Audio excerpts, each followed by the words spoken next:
My Lords, I rise very briefly with great pleasure in following the noble Lady Baroness Lister of Burset.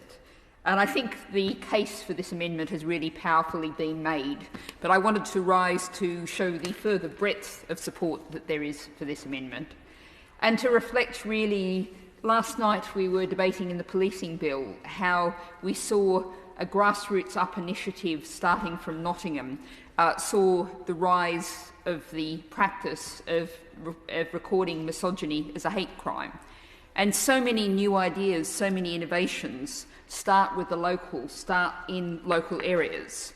And yet we so often think, and we live in one of the most centralised nations on this planet, certainly most centralised nations in Europe, power and resources being concentrated here in Westminster.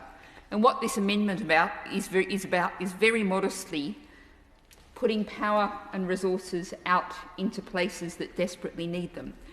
Often we're talking about places that no longer have a place to meet.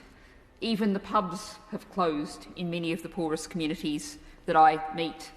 Lots of communities have recently been built housing without any public meeting places, places for people to gather at all. So what we're talking about here is giving power to local communities, communities that are really struggling, to let them decide for themselves what they need to do. And I think we could see some truly wonderful innovations starting from the Community Wealth Fund that then could spread far more widely.